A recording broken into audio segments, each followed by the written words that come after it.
வரவேற்கிறேன். இந்த சேனலை லைக் பண்ணுங்க, ஷேர் பண்ணுங்க, சப்ஸ்கிரைப் பண்ணுங்க மாணவர்களே. சப்ஸ்கிரைப் பண்ணா மட்டும்தான் நான் போடுற வீடியோக்களை உங்களால் உடனுக்குடன் பார்க்க முடியும் மாணவர்களே. கமெண்ட்ஸ்லேருந்து சில பேர் வாழ்த்துக்கள், கிளாஸ் சூப்பராக இருக்கு மேம் நினச்சிருந்தாங்க, ரொம்ப நன்றி. டெட்டை பற்றி கேட்டிருந்தாங்க. இப்பொழுது நம்முடைய சேனலில் 6 முதல் 12ஆம் வகுப்பு வரைக்கும் உள்ள மாணவர்களுக்கான இலக்கண பகுதிகளை மட்டும்தான் வீடியோவாக போட்டுட்டு இருக்கோம் மாணவர்களே. அடுத்தது இன்னைக்கு என்ன பார்க்க போறோம்னா வகுப்பு 12 இயல் 1 இனிக்கும் இலக்கணம். ஏற்கனவே இனிக்கும் இலக்கணத்துல தமிழாய் எழுதுவோம் அப்படின்றதுல சில விஷயங்களை பார்த்தோம். அடுத்தது என்னது எழுத்துப்பிழைனா என்னன்றதை பார்த்தோம். எழுத்துப்பிழைகளை தவிர்க்க எப்படி பார்க்க வேண்டும், எழுத்துப்பிழைகளை வர்றது குறையதுக்கு எப்படி அப்படின்ற சில முக்கியமான விஷயங்களை பார்த்தோம்.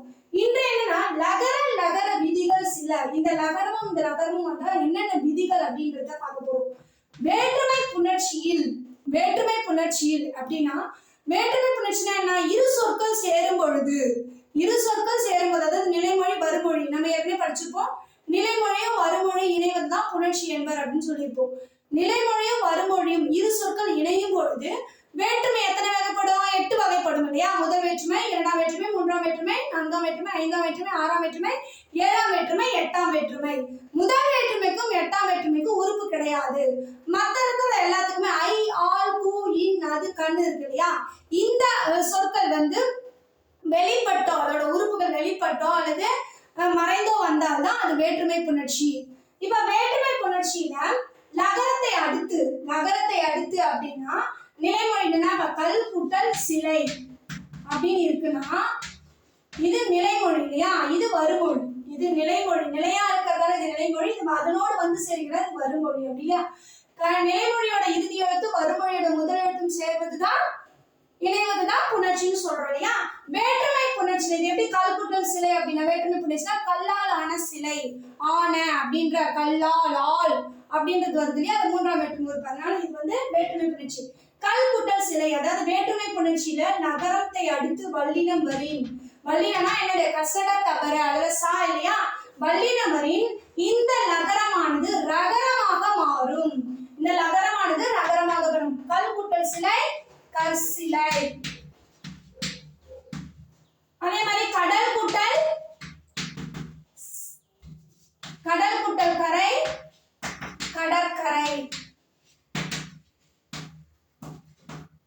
அடுத்தது பாத்தீங்கன்னா அதே மாதிரி இங்க லகரம் இருக்கும்போது இங்க என்னது? மெல்லினம் வந்தால் என்ன வந்தால்? மெல்லினம் வந்தால்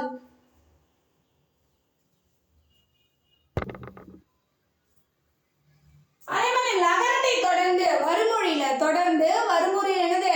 வருமொழியில மெல்லினம் வந்தால் கவனிங்க. பல் கூட்டல் முகம் என்னவா மாறும்? அந்த நகரம்னா நகரமாக மாறும். பன்முகம். இதெல்லாம் வேறுபாடு தெரிஞ்சுக்கங்க. கல் கூட்டல் சிலை அதாவது இங்க வல்லினம் வந்ததுன்னா அந்த லகரம் ரகரமாக மாறும். இங்க மான்றது மாமா மூமு எல்லா வருஷம் என்னது? மெல்லினம் இல்லையா? இந்த லகரம் என்னவா மாறும்? இன் பன்முகமா மாறும். அடுத்தது லகரம் என்னவா மாறும் கவனிங்க. லகரம் மக்கள் கூட்டல் பேரு. அதே மாதிரி இந்த லகரத்தை தொடர்ந்து வருமொழியில் வல்லினம் வந்தால் இந்த லகரம் டகரமாக மாறும். மக்கட்பேரு.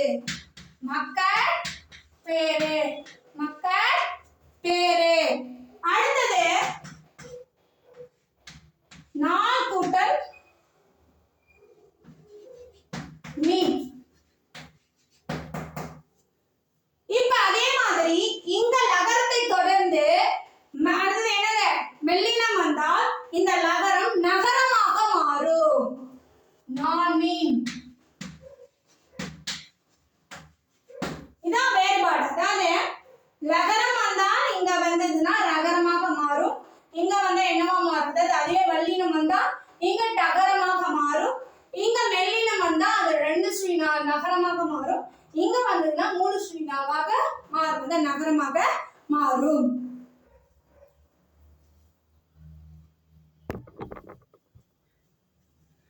இதுதான் நிலைமொழி, இது வருமொழின்னு சொன்னோம் இல்லையா? வருமொழி தகரமாயினா தாத்தா தீ வரிசை எது வேணாலும் இருக்கலாம். அப்ப அதுல வர மாறும் அப்படின்னு பாத்தீங்கன்னா ரகரமாக மாறுவதோடு, ஏற்கனவே பார்த்திருப்போம் கல் கூட்டல் சிலை கற்சிலை மாறுது சொன்னா அது என்னது வல்லினம் சொன்னா, ஆனா இங்க வல்லினமா இருந்தாலும் தகரமா வருது. தாத்தா தீத்தி வரிசை வந்ததுனாவே இந்த லகரம் ரகரமாக மாறுவதோடு இந்த தகரமும் ரகரமாக மாறும். சொல் கூட்டல் திணை சொற்றுணை. இந்த மெய்யெழுத்துன்றதால இங்க மெய்யெழுத்து இரு வந்திருக்கு இல்லையா, அதே மாதிரி இங்க பார்க்கும்போது இது குறில் இருக்கிறதால இங்க குறில் ரூவா போடணும், நெடில்னா நெடில் ரூவாக போடணும். கல் கூட்டல் தூண் கற்றூன். அதாவது என்ன புரியுதா உங்களுக்கு, எங்க தகரம் வந்தா இந்த லகரம் ரகரமாக மாறும், இந்த தூணானதும் ரகரமாக மாறப்படுது அந்தோட வரிசைக்கு ஏற்ப. கற்றூன். அடுத்து கவனிங்க, வருமொழியில் லகரம் இருக்கு, மன்னிச்சுடுங்க, நிலைமொழியில லகரம் இருக்கு, வருமொழியில நகரம் வந்தால், இந்த தகரம் வந்தா சொன்னீங்க, நகரம் வந்தால் இந்த லகரம் நகரமாக மாறுவதோடு இந்த நகரமும் நகரமாக மாறும். ரெண்டு சொல்லி ஞாபகம் வரும். பல் கூட்டல் நூல் பன்னூல். அல்வழியில் அல்வழினா என்னது, அதாவது அந்த வேற்றுமை உறுப்பு சொன்னோம் இல்லையா, அது இல்லாம வெளிப்படையா வருது. எந்த அதுல வந்து பகுதிகளா வருவது கிடையாது. ஓடி கூட்டல் விழுந்தால் ஓடி விழுந்தால் அந்த மாதிரி இயல்பா வருவதுதான். அல் கூட்டல் திணை அப்படின்றது எப்படி வருதுன்னா, தனிக்குறிலை அடுத்து அல்வழியில் தனிக்குறிலை அடுத்து வரும் லகரம், தனிக்குறிலை அடுத்து ஒரு லகரம் எதுவாக மாறும்னா ஆயுதமாக மாறும். ஆனா அங்க வர தகரமும் என்னவா மாறும் சொல்றாங்க, ரகரமாக மாறும். அல் கூட்டல் திணை அக்ரிணை. அல்வழியில நகரம் வந்தால் அதுக்கு அடுத்து வர தகரமும் எதுவாக மாறுகிறது, ரகரமாக மாறுகிறது. பல் கூட்டல் துளி பச்சுளி. இதெல்லாம் உங்களுக்கு தேர்வுல கேட்கலாம். இப்ப எப்படி கேட்பாங்க, பல் கூட்டல் துளி அப்படின்னு கொடுத்துட்டு 4 ஆப்ஷன் கொடுத்துருவாங்க. பல் துளி பற்றுளி அப்படின்னு இந்த ஆன்சர் கொடுத்துருவாங்க. பற்றுளி நீங்க எழுதணும். பல் துளி அது மாறி மாறி அந்த இந்த அப்படி மாறி கொடுப்பாங்க இல்லையா, இந்த பதில தான் நீங்க எழுதணும். அல் கூட்டல் திணை கேட்கலாம், அக்ரிணை. ஒண்ணு புரிஞ்சுக்கிங்க, அல்வழியில் தனிக்குறிலை அடுத்து வர லகரம் ஆயுதமாக மாறும், அதை அடுத்து தகரமா இருந்துச்சுன்னா அது ரகரமாக மாறப்படுகிறது.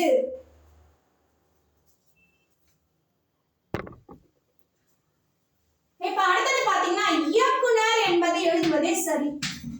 இயக்குனர் என்பதுதான் சரி. இயக்குனர் என்பது எழுதுவது தவறு. இது எழுதுதா தவறு. ஏன் அப்படின்னு கேட்பாங்க உங்களுக்கு தேர்வுல.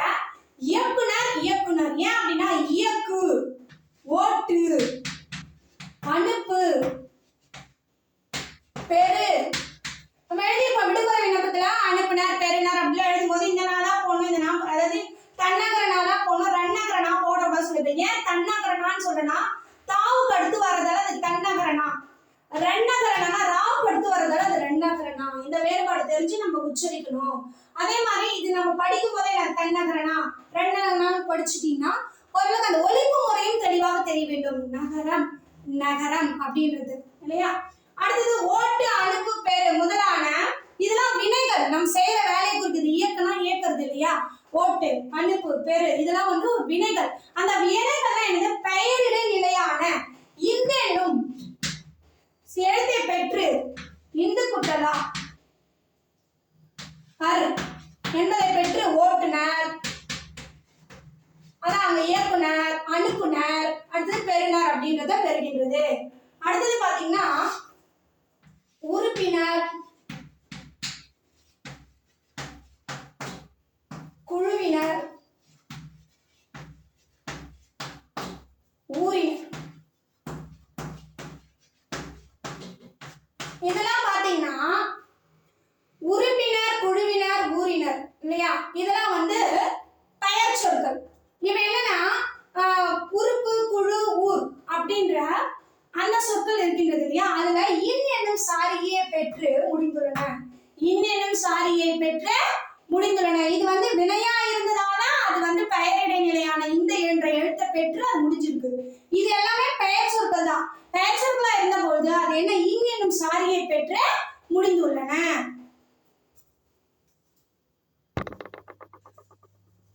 மாணவர்களாக நீங்க எப்படி பிழையை தவிர்க்கணும் அப்படின்னா சொல் உருவாகும் முறையும் அறிந்து கொண்டு அதோட பொருள் வேறுபாட்டினை உணர்ந்து சில விஷயங்கள் நம்ம எழுதும்போது அந்த பிழைகளை தவிர்த்து கொள்ளலாம். ஒரே ஒரு நான் எடுத்துக்காட்டு தரேன். உங்க புத்தகத்துல சில எடுத்துக்காட்டு கொடுக்கப்பட்டிருக்கு. அது எந்த இடத்துல நம்ம தகுந்து படிக்கணும், அந்த வேறுபாட்டை தெரிஞ்சு படிச்சீங்கன்னாவே நம்ம தேவையான பிழைகள் இல்லாமே எழுதிடலாம். அதாவது நம்ம பிழை இல்லாம எழுதுறதுக்கான ஒரு வாய்ப்பு. நான் ஒரு சில எடுத்துக்காட்டுகள் கொடுக்குறேன். அந்த சில எடுத்துக்காட்டுகள் இருக்கு. ஆணை, இது ஆணை. இந்த ஆணைனா கட்டளை. இது என்ன இடத்துல பயன்படுத்த வேண்டும் அப்படின்னு நம்ம தெரிஞ்சுக்கணும். இந்த வேறுபாடு தெரிஞ்சுக்கிட்டாலே. இந்த ஆணைனா யானை. இந்த வேறுபாடுகளை தெரிஞ்சுக்கிட்டாலே நம்ம என்ன சிலது இன்னும் உங்களுடைய புத்தகத்துல கொடுக்கப்பட்டிருக்கு. அறம், அறம் தர்மம் நீதி அப்படின்னு சொல்லலாம். இந்த அறம்னா கருவி, தச்ச பயன்படுத்துறாங்க இல்லையா, அந்த கருவி. இந்த மாதிரி வேறுபாடுகளை தெரிஞ்சீங்கன்னா உங்களை பிழையை குறைக்கிறதுக்கு மிக சிறந்த வாய்ப்பாக அமையும் மாணவர்களே.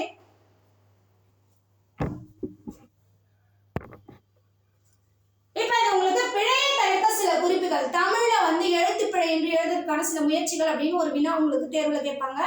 அது பிழையை தவிர்க்க சில குறிப்புகள் என்ன அப்படின்னு பாத்தீங்கன்னா, எழுத்தினை தெளிவாக உச்சரித்து பழக வேண்டும். உச்சரிப்புனா ப்ரொனவுன்சியேஷன், நம்ம ஆங்கிலத்துல சொல்ல ப்ரொனவுன்சியேஷன், அது மாதிரி உச்சரித்து பழக வேண்டும். இந்த ந ந அடுத்தது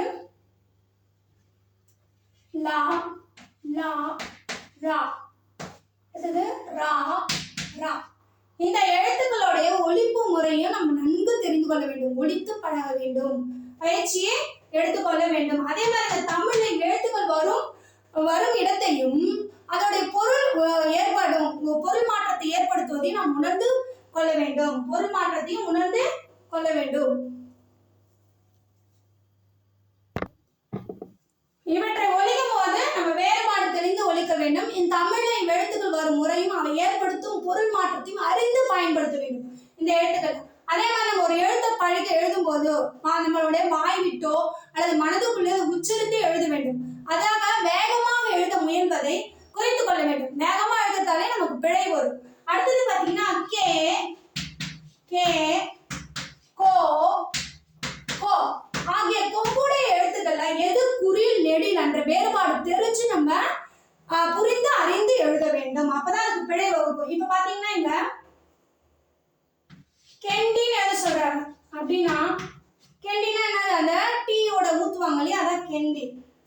அங்க போய் நம்ம கொண்டின்னு எழுத முடியாது இல்லையா. அதே மாதிரி இங்க கோவில்னா கேவின்னு எழுத முடியாது. அந்த துணைக்கால் வேறுபாடு நம்ம தெரிஞ்சுக்கணும்.